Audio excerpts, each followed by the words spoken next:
Olá, bem-vindos ao canal Software Mental. Eu sou Luciano Vicenzi e esta é a série Reflexões, um espaço nesse canal para um bate-papo entre eu e você, visando expandir fronteiras mentais para que sejamos cada vez mais protagonistas da nossa própria história. Este canal conta com o patrocínio e o apoio técnico da Atena Mídia. O canal Software Mental conta com 2 séries de conteúdo, a série de entrevistas e a série Reflexões, onde você é minha convidada e meu convidado. Estamos hoje no episódio 2 da série Cara a Tapa, a liderança na prática. No episódio passado falamos um pouquinho sobre a questão da responsabilidade, a definição aí que temos aí da liderança, né? Líder é a pessoa responsável por encontrar soluções, produzir resultados, desenvolver pessoas. E onde eu destaquei no episódio anterior que a palavra mais difícil aí é responsável. Nós não somos socialmente preparados, organizados, nem o nosso cérebro gosta muito dessa palavra responsável.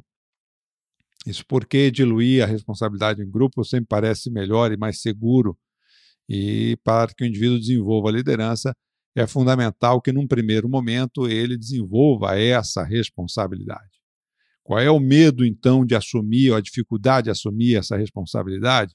É uma reação típica do nosso instinto de sobrevivência, da nossa busca por manter-nos conectados a um grupo.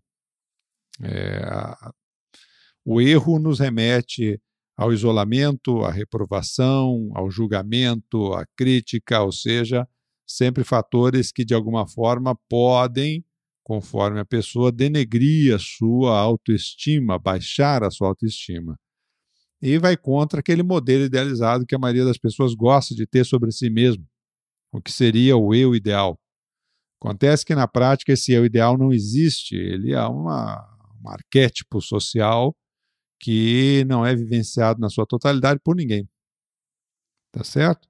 Só que o indivíduo não se dá conta disso no dia a dia e ele tenta ser um eu ideal, ele tenta ser um eu que não erra, ele tenta ser um cara que ele faz tudo certo, uma pessoa que faz tudo certo.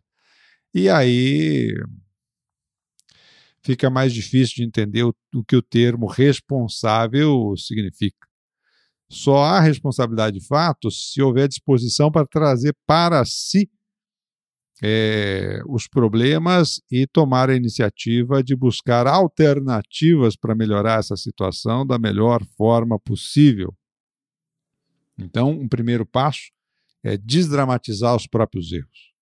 Enquanto a gente não admite com clareza que nós somos falíveis, na prática, não na teoria todo mundo sabe disso, é na prática. Assumir do ponto de vista emocional, do ponto de vista sentido, que você é uma pessoa falível e que vai errar, já errou e vai errar muito ainda na vida,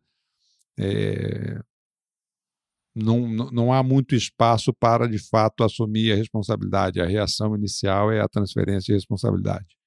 Então, admitir os seus medos, colocar-se aí numa posição de vulnerabilidade é o primeiro passo para você desenvolver a sua liderança de fato. Arregaçar as mangas, envolver quem tiver que envolver, correr atrás do que tiver que correr, isso é responsabilidade. Você não tem que ter todas as respostas, você não tem que saber as soluções para as questões, quaisquer que sejam. Você tem que ter atitude, iniciativa de buscar, de ir atrás, de procurar quem sabe.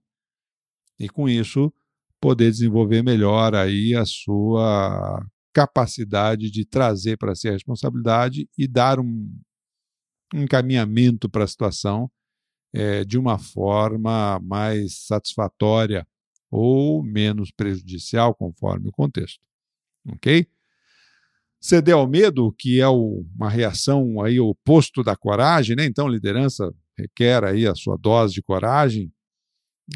Ceder ao medo, o medo tem 4 reações fundamentais aí no comportamento humano: fuga, paralisia, submissão e agressão. Na fuga, eu caio fora. Na submissão, eu me conformo com a situação e entro numa zona de conforto, cedendo à sensação de impotência, de incapacidade de lidar com aquela história e modificar o rumo que as coisas estão tomando. Na paralisia, eu me torno totalmente apático e tanto faz como tanto fez. Aí, nessas alturas, a motivação já foi para o espeto, vai ser difícil de conseguir levantar o moral permanecer no mesmo lugar. A maioria das vezes nessa história aí vai precisar rodar ir para outros lugares, fazer outras coisas, ir para outras organizações, enfim, a coisa já está ficando feia. E na agressividade, eu transfiro a responsabilidade, colocando a culpa em terceiros, ou pressionando demais a equipe, ameaçando com punições, querendo achar que o problema está na execução, ou seja, usando a força para tentar extirpar, tirar fora aquela fonte de desconforto de ser o culpado de alguma coisa. Nós não gostamos da palavra responsável, porque a responsabilidade, quando envolve erro, socialmente envolve um culpado, e o culpado ninguém quer ser. Culpado é o indivíduo que vai preso, culpado é o indivíduo que é marginalizado na sociedade, culpado é o indivíduo que é atacado, que ele é criticado fortemente e por aí vai. E o indivíduo não quer lidar com a sua fragilidade naquele momento, naquela história, e ele então usa a agressividade para transferir a responsabilidade. Isso, do ponto de vista do cérebro, é interessante de notar, porque é uma sensação de alívio. Inicialmente é uma sensação de alívio. Quando você consegue justificar o porquê que não consegue fazer alguma coisa, colocando a responsabilidade em terceiros, dá um alívio, puxa, então não é comigo o problema, não sou eu que estou errado, eu estou fazendo tudo certo, a minha intenção é boa e eu só não consegui por causa de alguma coisa externa a mim.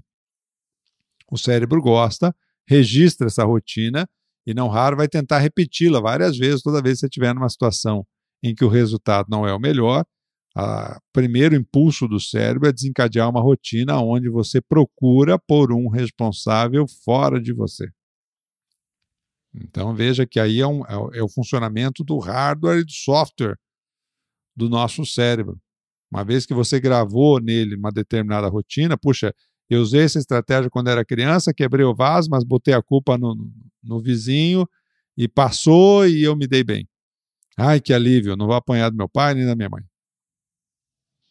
E aí gravou essa rotina aí no software, e agora, passado não sei quantos anos ou décadas depois, vem a situação de problema e eu quero usar a mesma estratégia que eu usei lá com meu vizinho quando era criança. Aí lascou o pau da goiaba, a sua responsabilidade desaparece e a sua liderança vai para o espeto junto com ela. Ok? Então, algumas dicas para você começar a assumir a responsabilidade de fato e de direito, se você estiver aí numa condição de hierarquia organizacional. Primeiro aspecto, reconheça e assuma as suas vulnerabilidades com uma forma consciente de saber onde e quando precisa solicitar apoio para cumprir com as suas tarefas, com as suas obrigações. 2, tenha consciência de que nessa fase de transição de cenários onde a gente está hoje, no processo de mudança acelerada, todos estão procurando ajustar, por exemplo, as suas competências organizacionais. As empresas estão trabalhando, então, aí com as suas competências socioemocionais, e sai na frente quem se predispõe a reciclar os seus hábitos mentais e os seus modelos mentais de uma forma mais proativa. 3, traga para si a responsabilidade pelos próprios resultados. Esquece essa história de justificar ou de culpar outras pessoas quando as coisas não vão bem. Traz para si, bate no peito e dá um jeito, velho. Se vira. Porque ficar remoendo o erro não resolve nada. Pelo contrário, só tira a sua noite e a sua saúde.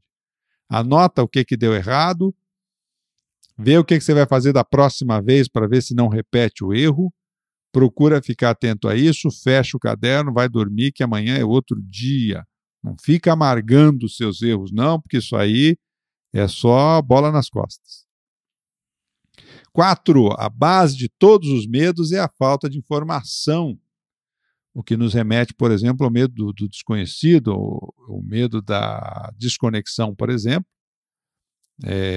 Ou seja, perder o convívio com determinadas pessoas ou com um grupo de pessoas que me é mais afim, é um primeiro medo. Como é que vai ser a minha vida após isso? O medo da morte é outro grande medo desconhecido, tá? Mas daí dizem que é assim, mas será que é mesmo?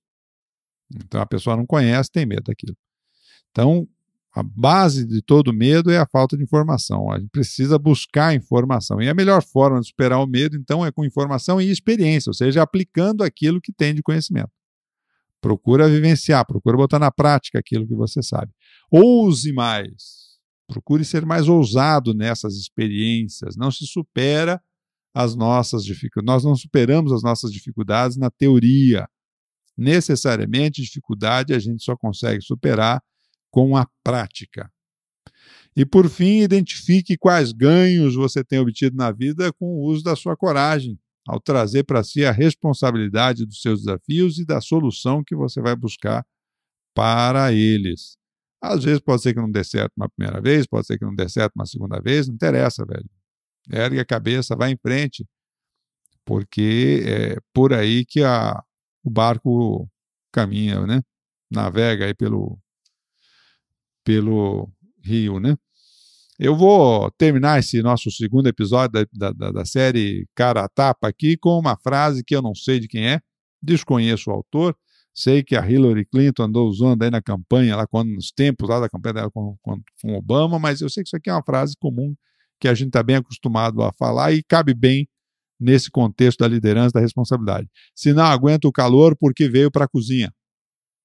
Essa é a minha frase para você, então se não quer passar calor, é melhor sair da cozinha. Próximo episódio da série Cara a Tapa, vamos falar aí da liderança e poder, tá certo? Muito bem, estamos chegando então ao final dessa segundo episódio da série Cara a Tapa, porque tratamos desses temas aqui no canal Software Mental, porque confiamos que o mundo é um cenário de oportunidades para quem expande as suas fronteiras mentais e você merece aproveitar essas oportunidades. Curta os nossos podcasts, se inscreva no nosso canal no YouTube, visite o nosso site www.softwaremental.com.br. Um abraço.